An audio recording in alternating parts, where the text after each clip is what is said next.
Sebelumnya apa tampak jelas? Jelas, Halo? Bapak. Jelas ya? Kurang keras suara saya.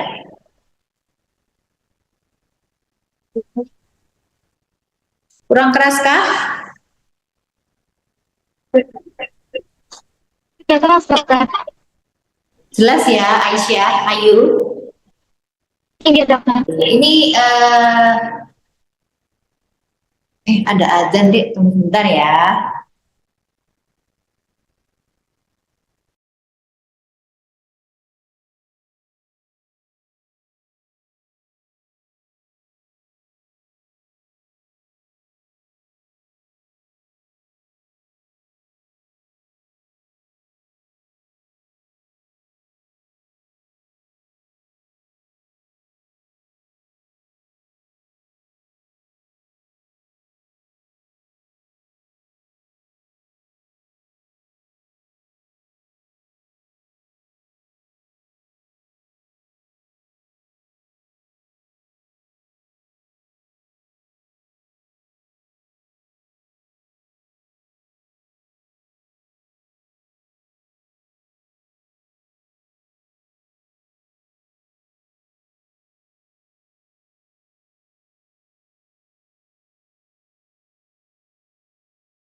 Oke, saya lanjutkan. Assalamualaikum warahmatullahi wabarakatuh.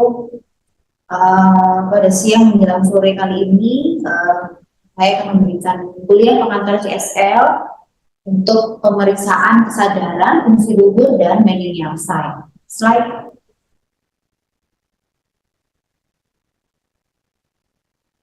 Slide D.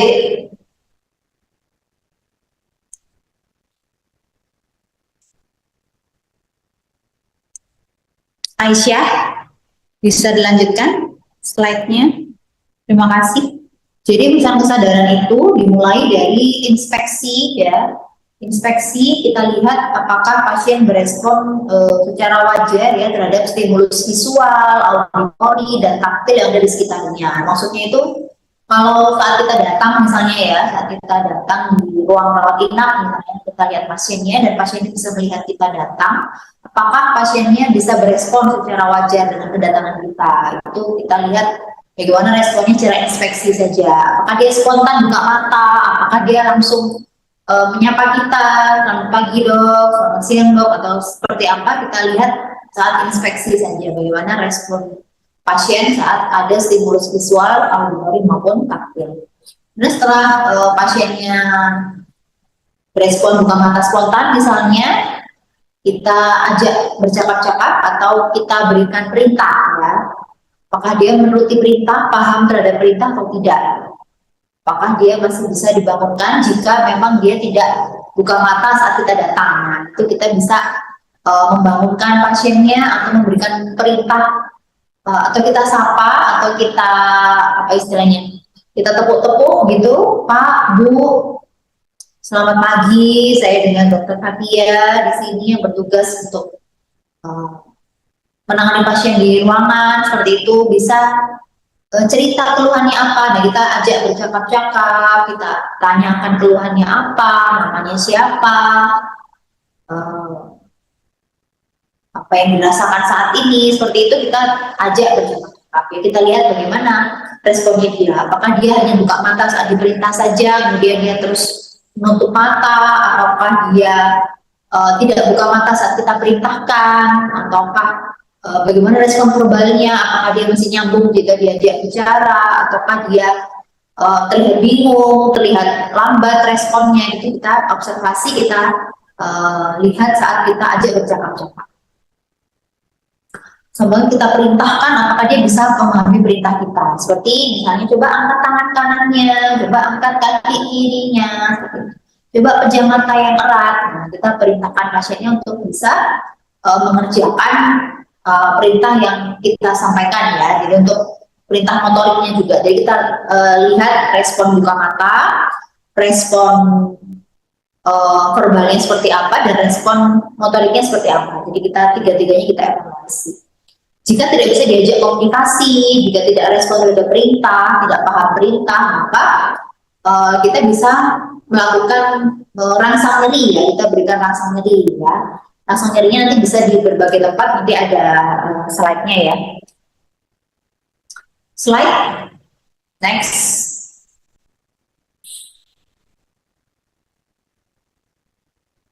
Nah, untuk penilaian tingkat kesadaran itu bisa diukur secara kualitatif maupun secara kuantitatif. Kalau secara kualitatif itu mulai dari yang sadar penuh ya, itu kita sebut sebagai kompos mentis. Tapi kalau dia udah menurun, itu kita sebut sebagai delirium, somnolen, sopor atau stupor, soporokoma atau semi koma, dan koma ya. Jadi itu secara kualitatif seperti itu. Tapi kalau secara kuantitatif itu bisa terukur dengan skala, yaitu Glasgow Coma Scale (GCS).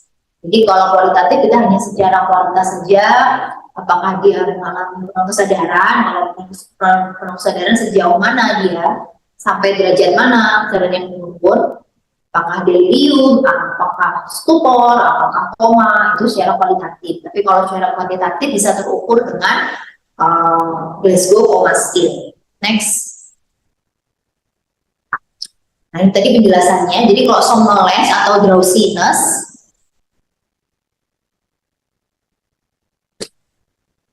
atau letargi itu dia hanya bisa bangun jika dengan perintah. Jadi kalau nggak diperintah ya dia tutup mata ya. Dapat menjawab pertanyaan tapi kadang bingung atau responnya lambat. Kemudian dia bisa tetap bangun bila dirangsang. Jadi kalau diperintah baru tetap bangun. Tapi kalau dia nggak diperintah atau mungkin nggak ajak komunikasi, dia akan tutup mata lagi. Seperti itu tuh udah mulai dia mengalami somnolence ya, atau kurang kesadaran yang sifatnya masih ringan ya. Kemudian kalau stupor, dia sudah mulai lebih turun lagi kesadarannya. Jadi dia hanya berespon jika ada rangsangan yang kuat atau nyeri yang kuat, suara yang keras atau cahaya yang terang. Jadi baru ada gerakan spontan. Dan kalau bicara pun hanya satu kata saja. Jadi hanya bisa buka mata dengan rangsangan yang kuat, verbalnya yang satu kata saja, dan gerakannya gerakan spontan. Jadi gerakannya mungkin hanya menarik, habis dirangsang nyeri dia hanya menarik saja, atau dia lokalisir nyeri saja. Next. Turun lagi ada soporokoma atau semi koma ya. Itu untuk sama ya, hanya dengan rangsang kuat saja dia baru buka mata, tapi verbalnya hanya mengerang tanpa arti. Kalau yang tadi kan hanya bicara satu kata ya, kalau stupor ya. Tapi kalau yang sudah apa ini namanya soporokoma atau semi koma, dia hanya mengerang tanpa arti. Dan gerakan motoriknya pun juga tergantung ya, bisa memang withdrawal, menarik diri, menarik, atau localize, ya, melokalisir nyeri, atau dia hanya dekortikasi, dekortiket, atau dicerebrate. Jadi kalau gerakan motoriknya hanya respon terhadap rangsangan yang kuat. Kalau koma sama sekali tidak ada respon apapun ya, baik buka mata, suara, maupun gerakan motorik sama sekali. Jadi nggak ada respon apapun ya. Next. Nah ini tadi untuk GS-nya, jadi mulai dari respon buka mata. Kalau spontan buka mata kita nilai dia 4. Kalau dia hanya bisa dengan perintah baru buka mata, dengan rangsang suara baru buka mata, dia responnya turun jadi 3. Nilainya turun jadi 3. Kalau hanya dengan rangsang nyeri dia baru buka mata, berarti turun jadi 2. Kalau tidak ada respon sama sekali, maka nilainya 1. Untuk respon verbal, kalau masih bisa diajak bicara dan masih oriented ya, masih nyambung ya antara pertanyaan dan jawaban, maka nilainya 5. Tapi kalau sudah mulai disorientasi, mulai bingung, kemudian dia responnya lambat ya, tapi mungkin masih bisa bicara kalimat gitu, skornya 4. Tapi kalau dia sudah mulai disoriented, kemudian dia tidak bisa menjawab dengan benar, hanya kata-kata saja, itu turun jadi 3. Tapi kalau udah nggak bisa diajak komunikasi, hanya bisa berespon dengan rangsang nyeri dan hanya menerang dengan ulangan tanpa arti, itu jadi 2. Kalau nggak ada respon sama sekali, nggak ada respon verbal sama sekali, maka turun jadi 1. Untuk motorik, kalau masih menuruti perintah ya, UB ada perintah, maka skornya 6. Tapi kalau udah nggak bisa diperintah, hanya rangsang nyeri saja, bisa di sternum, kemudian dia localize nyerinya, dia melokalisir nyeri, maka turun jadi 5. Tapi kalau dia dirangsang di kuku misalnya, terus dia dijerawat atau menarik, maka turun jadi 4. Tapi kalau dia dirangsang terus dia responnya fleksi pada kedua siku dan kedua tungkainya, maka itu namanya posisi dekortikasi atau dekortikit, itu skornya 3. Tapi kalau dirangsang nyeri, kemudian dia diserebrasi seperti ini ya, ekstensi pada kedua siku dan kedua tungkainya, maka skornya 2. Tapi kalau ada respon sama sekali, skornya 1 ya. Itu yang paling rendah. Next. Ini tadi juga sama ya urutannya, cuman yang ini urutan yang kadang bisa dipakai juga, jadi respon mata, respon motorik, baru respon verbal. Tapi yang lazim kita pakai adalah urutannya respon mata, respon buka mata, respon verbal, sama respon motorik. Jadi kalau misalnya GCS-nya berapa? Urutannya misalnya 4, 5, 6. Berarti 4 itu respon buka mata, 5 itu respon verbal, dan 6 respon motorik. Jadi 4, 5, 6 itu sudah lazim kita pakai untuk pasien-pasien dengan kesadaran yang sadar penuh ya, fokus medis. Jadi urutannya memang respon buka mata, respon verbal, dan respon motorik. Kalau kalian mau membalik urutan, jadi respon motorik terlebih dahulu, jadi respon motorik yang di tengah seperti ini, maka kalian harus menuliskan huruf di depannya. Belum deh. Jadi E berapa, M berapa skornya, dan P berapa skornya. Jadi misalnya BCS-nya turun menjadi berapa ya? Saat dia dirangsang nyeri, dia mengerang. Saat dia dirangsang nyeri, dia menarik ininya, dan dia baru bisa buka mata saat dirangsang nyeri. Berarti buka matanya responnya 2 nilainya. Kemudian kalau kalian mau menaruh motorik di tengah, berarti kasih tulisan E 2, M-nya 4, P-nya 2 gitu, seperti itu. Tapi kalau kalian nggak menuliskan huruf, ya tulis saja 2, 2, 4 gitu. Tapi kalau mau membalik posisi antara respon verbal dengan respon motorik, kalian bisa menuliskan huruf di depannya ya, biar nggak bingung. Next. Nah, ini cara untuk memberikan rangsang nyeri. Rangsang nyeri bisa di supraorbital seperti ini, ditekan pakai jari ya, ibu jari, kan supraorbital atau kiri. Kemudian bisa juga di kuku. Kalau di kuku itu kita pakai alat ya, kita bisa pakai alat hammer.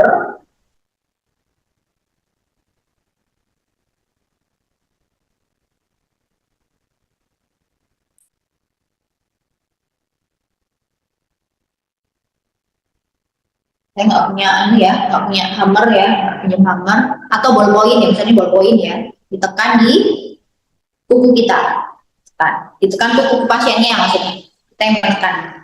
Jadi cukup tekanannya nggak terlalu keras, tapi sudah menimbulkan rangsang nyeri, kan? Dilihat responnya, apakah dia withdrawal, apakah tangan yang satunya melokalisir seperti itu ya. Jadi kalau dia melokalisir nyeri, berarti skor motoriknya 5. Tapi kalau dia withdrawal, skor motoriknya 4 ya. Bisa juga rasa nyeri dilakukan di sternum. Jadi caranya dengan menekukkan jari seperti ini ya, langsung di sternumnya pasien ya. Atau kita tekan di temporomandibular joint-nya pasien. Jadi di wajahnya pasien ya.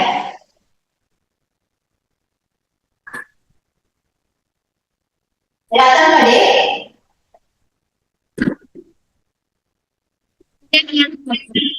Kelihatan ya, jadi ditekan di temporomandibular joint. Informasi berikutnya. Atau begini juga bisa. Informasi berikutnya. Kan pakai ibu jari gitu.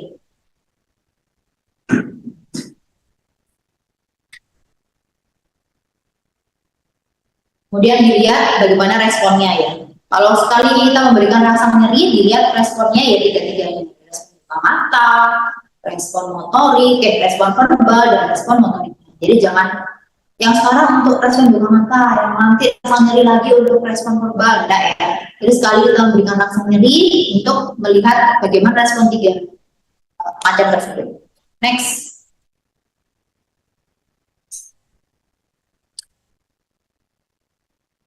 Next deh. Ya, sekarang untuk melihat fungsi luhur ya. Fungsi luhur itu adalah kemampuan dasar yang kita miliki sejak kita awal lahir ya. Seperti kemampuan untuk berbicara, kemampuan untuk berpikir, kemampuan untuk memperkirakan oh ini cukup atau tidak, misalnya seperti itu, memperkirakan ruang dan waktu seperti itu. Itu namanya kemampuan fungsi luhur ya, fungsi luhur. Jadi meliputi atensi, konsentrasi, ya, bahasa, memori, konstruksi, bagaimana kita memperkirakan oh ini bangunannya berbentuk kubus, oh ini bangunannya berbentuk prisma, mungkin segitiga atau apa itu kita bisa memperkirakan dengan berbekal kemampuan fungsi luhur kita. Kemampuan kalkulasi, bagaimana kita bisa menghitung, itu kan kemampuan dasar sebenarnya ya. Mulai dari penjumlahan, perkalian, pembagian, ya, pengulangan dan lain-lain itu kemampuan fungsi luhur. Kemudian abstraksi, ya, insight dan judgment, kemampuan untuk apa istilahnya memutuskan segala sesuatu, ya, kemampuan untuk mengeksekusi segala sesuatu, keputusan apa, memperkirakan baik dan benar seperti itu, atau mungkin buruk dan baik seperti itu kemampuan untuk memutuskan, membedakan mana yang baik dan mana yang tidak. Itu kemampuan fungsi luhur. Dan praksis-praksis itu untuk mengerjakan sesuatu yang berurutan, misalnya bagaimana kita bisa memakai baju atau kemeja yang masih terlipat rapi. Nah, gimana caranya kita pakai kemeja yang masih terlipat rapi? Oh, pertama-tama kita buka dulu kancingnya, seperti itu, baru kita masukkan lengan kita dulu. Kita masukkan salah satu lengan kita, satu tangan kita, satu yang satunya, kemudian ditakupkan seperti ini, dan kita kancingkan kembali. Itu kemampuan dasar yang harusnya kita miliki ya. Next. Nah, syaratnya untuk pemeriksaan yang satu ini adalah pasiennya harus sadar penuh ya, harus kompos mentis, karena kalau nggak gitu nggak bisa kita periksa. Kalau pasiennya sudah posisi somnolen aja kita nggak bisa periksa, jadi harus kompos mentis ya, harus sadar penuh. Jadi nggak boleh lagi delirium gitu, kita periksa nggak bisa. Jenis screeningnya untuk pemeriksaan fungsi luhur yang pertama adalah clock drawing test. Jadi kita pakai cara pasien diminta untuk menggambarkan jam dinding berbentuk bulat ya. Ini ada caranya di belakang ya. Kemudian harus menempatkan angka-angkanya sesuai dengan kaidah jam dinding yang betul. Setelah dia tempatkan, kemudian dia harus menempatkan jarum pendek dan jarum panjang seperti jam 11 lebih 10. Nah, bisa apa enggak ya? Seperti itu. Jadi dia harus bisa menempatkan. Nanti ada penilaiannya ya. Kalau dia bisa sempurna maka nilainya 10. Tapi kalau enggak, ada cacat atau ada apa, berarti dikurang dan itu. Untuk minimal state examination ini juga untuk mengukur fungsi kognitif ya. Apakah ada gangguan kognisi pada pasien? Jika skornya 25 sampai 3 atau 30, maka masih normal. Di bawah itu sudah ada gangguan kognisi yang ringan, sedang maupun ada juga yang hampir sama dengan MMSE, yaitu MOCAINA, singkatan dari Montreal Cognitive Assessment versi Indonesia. Itu juga hampir sama tapi lebih rinci ya kalau MOCAINA. Kalau MMSE mungkin lebih global aja, bisa kita pakai dengan berbagai macam kasus. Next. Ini adalah CDT atau clock drawing test, di mana pasien diminta untuk menggambarkan jam dinding berbentuk bulat seperti itu ya. Belum deh.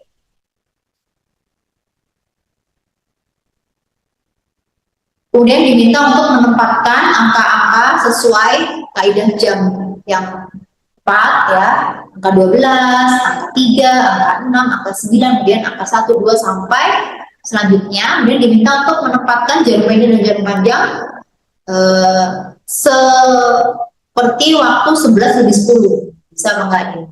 Kalau sempurna ya maka nilainya 10 ya. Kalau ada yang tidak tepat maka berkurang seperti yang dicontohkan di gambar. Kemudian satunya lagi adalah MMSE atau Minimal State Examination. Next deh. Next, MMSE ya. Di situ untuk mengukur orientasi ya, mengevaluasi kemampuan orientasinya, registrasi, atensi, kalkulasi, kemudian untuk mengingat kembali atau recall dan fungsi bahasa, dan juga untuk visual spasial ya. Yang orientasi pasti ditanyakan dia itu apa itu sekarang tahun berapa ya, sekarang tahun berapa, bulan apa, tanggal berapa, hari apa, seperti itu, musim apa, itu bisa ditanyakan. Kemudian tempat sekarang dia di negara apa, provinsi apa, kota apa ya, terus rumah sakit apa atau gedung apa gitu, dan lantai berapa, itu kita bisa menanyakan juga.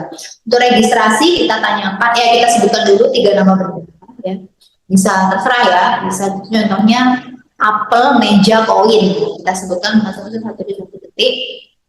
Kemudian nanti pasiennya suruh mengulang sampai dia bisa sama ya, kita kasih kesempatan dia untuk mengulang mungkin 2-3 kali saja ya.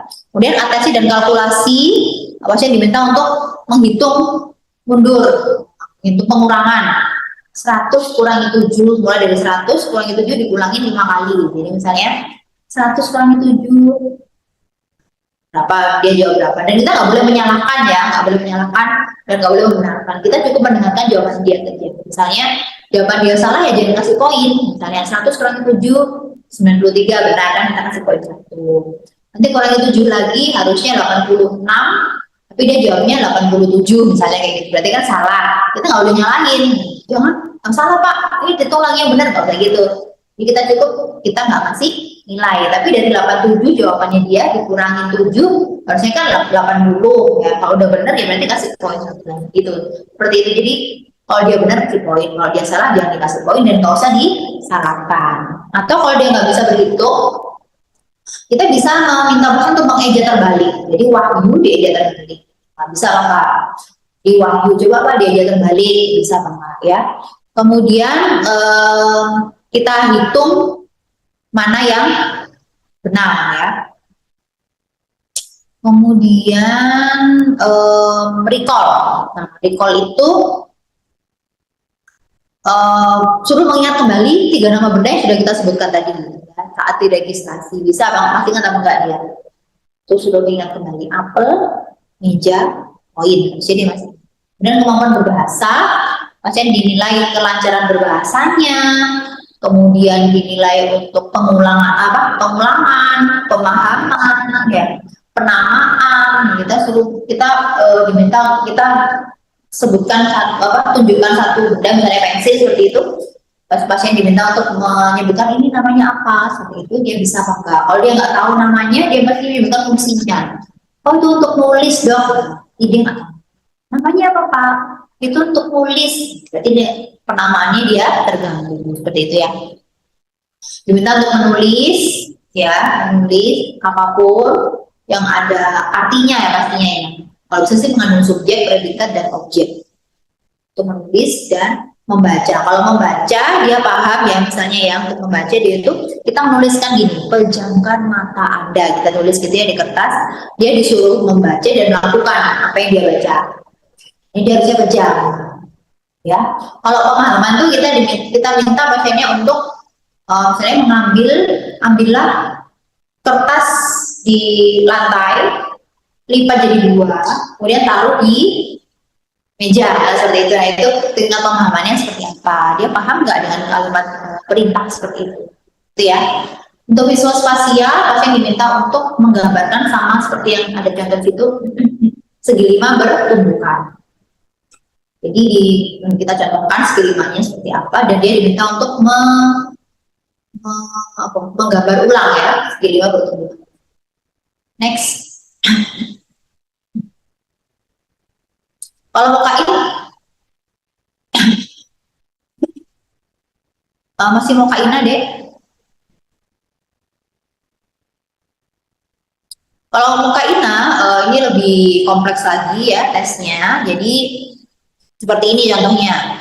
Diminta untuk menghubungkan antara angka dan huruf. Ya, kalau hurufnya A, huruf pertama A, maka angkanya yang pertama adalah 1 seperti itu ya. Misalnya atau dari 1 ke A, kemudian ke 2, ke angka 2, kemudian ke huruf B, kemudian ke angka 3, kemudian ke huruf C seperti itu. Itu terus sampai di akhir ya, ada huruf E yang terakhir. Jadi, menghubungkan antara angka dengan huruf. Kemudian pasien diminta untuk menggambar ulang kubus. Itu juga bisa di tes, bisa apa enggak? Tes ini sebenarnya nggak harus pada pasien ya, nggak harus pada orang sakit ya. Alat kalian pun, kita pun bisa juga dites seperti ini ya, untuk melihat kemampuan kita dalam pemahaman, kemampuan kita dalam atensi, konsentrasi bisa apa enggak? Memori bisa apa enggak? Ya, jadi tidak harus pada pasien yang sakit ya. Orang sehat pun bisa kita tes dengan muka ini. Next. Gangguannya itu ada berbagai macam ya. Ada namanya afasia, itu gangguan berbahasa. Afasia secara keseluruhan itu gangguan berbahasa. Lihat-lihat, kalau tadi kan ada poin-poinnya ya. Kelancaran berbahasa, pemahaman, pengulangan, penamaan, membaca dan menulis. Itu kan poin-poin dalam bahasa, fungsi bahasa. Kalau dia nggak lancar, tapi dia paham, dia nggak bisa ngomong, tapi dia paham apa yang diomongkan orang lain, itu berarti dia mengalami afasia motorik atau afasia Broca. Nah, kalau disesuaikan atau dikonversikan ke GCS tadi kita bahas, jadi kalau afasia motorik, dia nggak lancar berbahasa, nggak lancar ngomong, nggak bisa ngomong, tapi dia paham perintah, misalnya, Pak, Bu, tolong angkat tangan kanannya. Bapak sekarang keluhannya apa? Dia hanya pakai isyarat aja. Oh, sakit kepala. Tapi dia nggak bisa ngomong, tapi paham perintah, itu namanya afasia motorik.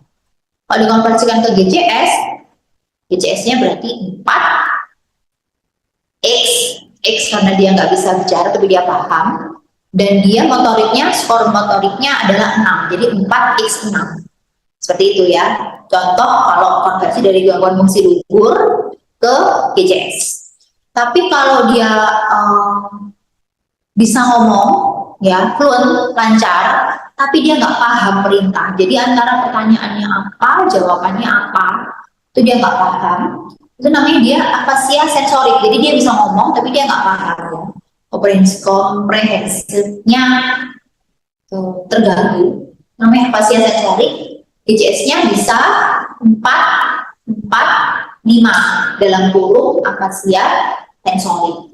Karena dia diajak ngomong nggak bisa, diperintah pun nggak paham seperti itu ya. Di 4, 5. Contoh juga afasia global. Jadi dia sama sekali tidak respon motorik, nggak ada, nggak respon perintah, nggak paham perintah, nggak bisa ngomong, cuman tetap-tetip aja, melek, tetap-tetip, toleh kanan, toleh kiri, itu afasia global namanya. Diperintah nggak paham, nggak bisa ngomong. Nah itu kalau dikonversikan ke GCS, 4XX. Itu contoh-contoh dari konversi gangguan fungsi lugur ke GCS. Kalau aleksia tidak bisa membaca, agrafia tidak bisa menulis, apraksia tidak paham perintah, tidak bisa melakukan kegiatan yang beruntun. Kita tadi contohkan misalnya memakai sepatu bertali, ya. Itu dia nggak bisa. Aduh, talinya diapain dulu dia supaya kakiku bisa masuk, dia nggak tahu gimana caranya. Ya. Akal kuliah tidak bisa menghitung disorientasi kanan dan kiri, jadi tidak bisa bedakan mana kanan mana kiri. Dan finger amnesia, nah, tidak bisa bedakan jari-jarinya. Ini ini jari apa? Oh ini ibu jari, nah seperti itu kan salah ya. Ini dia nggak bisa mengenali jari-jari. Itu gangguan fungsi lugur. Next. Nah, sekarang afasia, jadi gangguan berbahasa yang didapat. Jadi awalnya pasien masih bisa bicara normal, jadi berbeda dengan disfasia ya. Kalau disfasia itu memang dia dari kecil, dari lahir memang nggak bisa bicara. Kalau akasia gangguan berbahasa yang didapat. Jadi awalnya masih bisa bicara. Untuk pemeriksaannya tadi sudah dilakukan, jadi mulai dari kelancarannya bagaimana, pemahamannya bagaimana, pengulangannya bagaimana, penamaan, membaca dan menulis. Jadi ada 6 hal yang kita periksa untuk gangguan berbahasa. Next. Untuk aleksia, dia bukan buta huruf, tapi memang nggak bisa membaca. Dia termasuk dalam sindrom akasia juga. Padahal dia awalnya bisa baca, cuman karena kelainan tertentu ya, kelainan tertentu mungkin di lobus tertentu sehingga dia nggak bisa membaca. Kalau agrafi nggak bisa menulis, padahal sebenarnya nggak buta tulisan. Apraksia tidak bisa melakukan gerakan sesuai diperintahkan, tapi gerakan atas kemauan diri masih bisa. Tapi kalau diperintahkan, coba dipakai itu sandalnya, kayak gitu, sandal yang ada kaitnya. Dia nggak tahu gimana caranya, gimana pakainya loh. Dia tinggal dikait, ternyata dia nggak tahu. Itu namanya apraksi ideasional. Jadi syaratnya untuk gangguan untuk motor sensorik nggak ada gangguan sensorik, motorik maupun cerebellum ya. Jadi pasiennya memang nggak ada hemiparese, nggak ada apa namanya nyeri ya, nyeri di separuh tubuh mungkin, dan tidak ada gangguan cerebellum atau gangguan keseimbangan. Next. Terus akal kuliah nggak bisa menghitung, aritmatika yang mudah, meskipun sebenarnya bisa dilakukan. Jadi dia tiba-tiba nggak bisa menghitung. Terus right left disorientation tadi ya, nggak bisa membedakan kanan dan kiri, dan mikir akusi. Next. Nah sekarang kita masuk ke meningial sign. Ada banyak sebenarnya untuk meningial sign. Jadi tujuannya adalah untuk mengevaluasi, memeriksa apakah ada iritasi meningin. Meningin sendiri kan seperti kalian mungkin sudah belajar ya, terdiri dari beberapa lapis ya, mulai dari dura mater, kemudian ada arachnoid, ada subarachnoid space, dan ada pia mater. Nah, di situ nanti kalau ada kelainan, misalnya apakah ada itis ya, radang di situ, ataukah ada darah di situ ya, pada kasus subarachnoid hemorrhage itu bisa terjadi iritasi meningen yang bisa kita buktikan dengan pemeriksaan meningen. Oke, ini ada 7 ya, jadi ada kaku kudu, ada Brzezinski 1-4, Kernicki, dan ada Lasek. Next. Nah, ini untuk kaku kudu saya praktekkan ya. Kelihatan ya deh ya.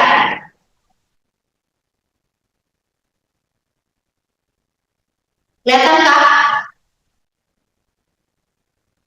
Kelihatan dokter. Oke, ini pasiennya posisinya terlentang, tidur terlentang seperti ini. Dan kalau pasiennya ada alas kepala, kita ambil dulu alas kepalanya. Kemudian kita pastikan tidak ada kaku leher. Cara kita pastikan tidak ada kaku leher dengan cara kita rotasikan kepalanya, kita tolongkan kepalanya ke kanan, ke kiri, ya, untuk memastikan tidak ada kaku leher.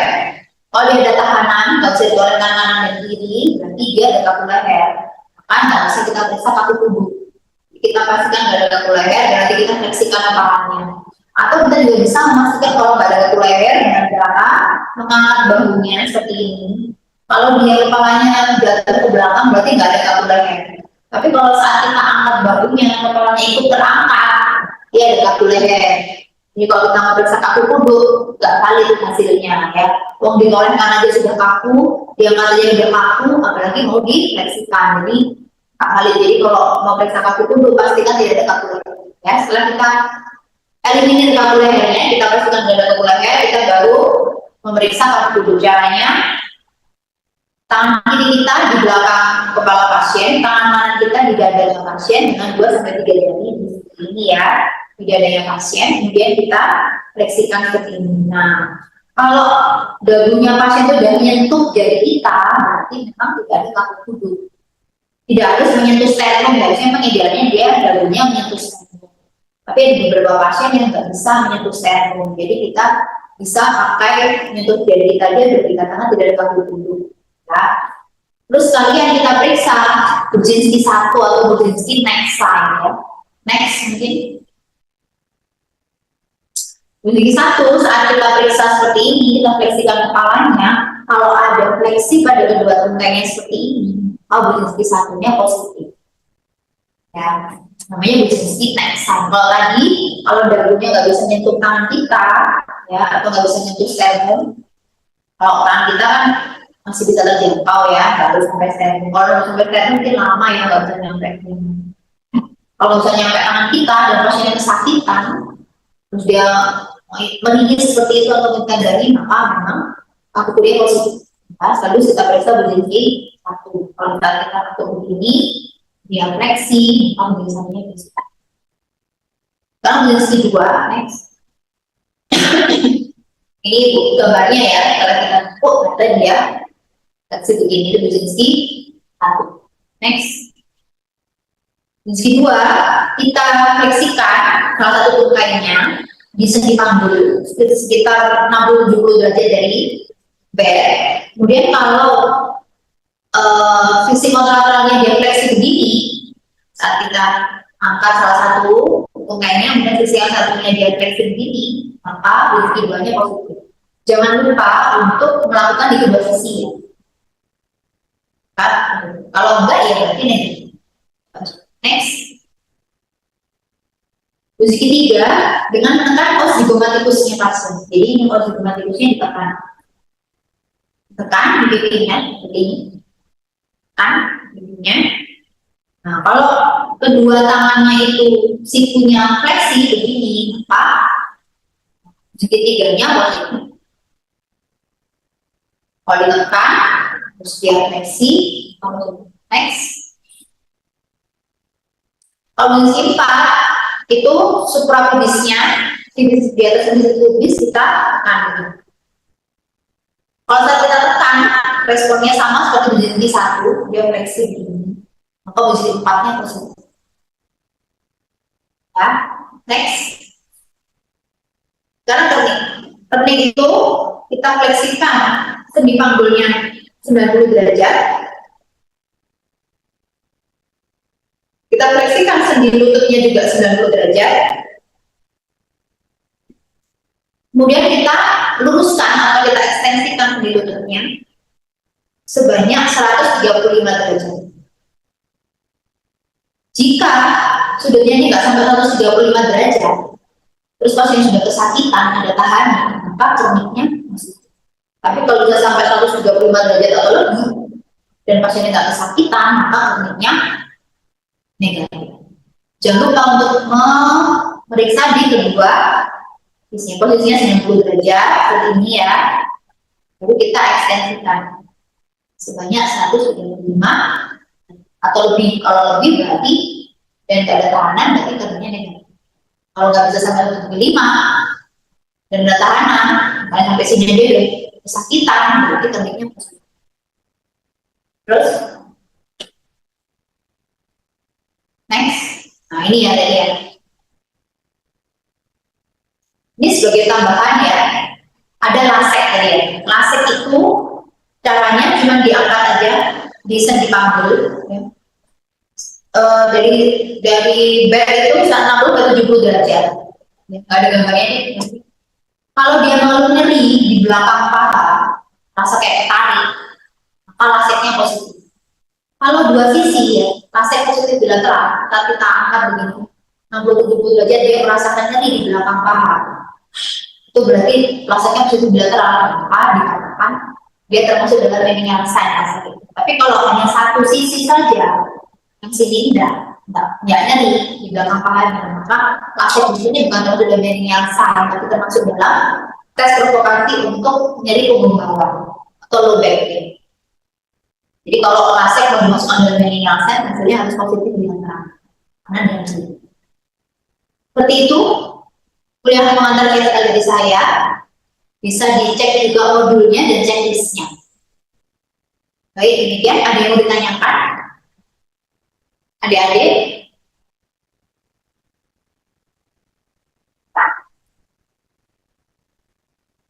Ada yang mau ditanyakan, adik-adik?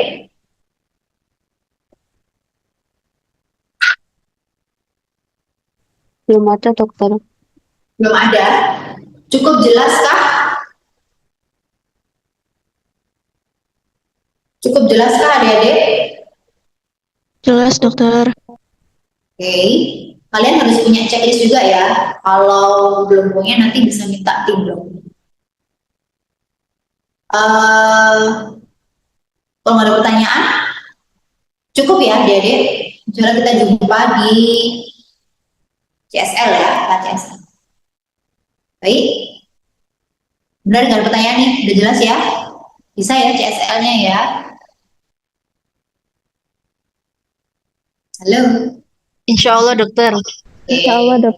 Baik, kalau sudah cukup saya rasa ya, semoga bermanfaat kuliah sore hari ini.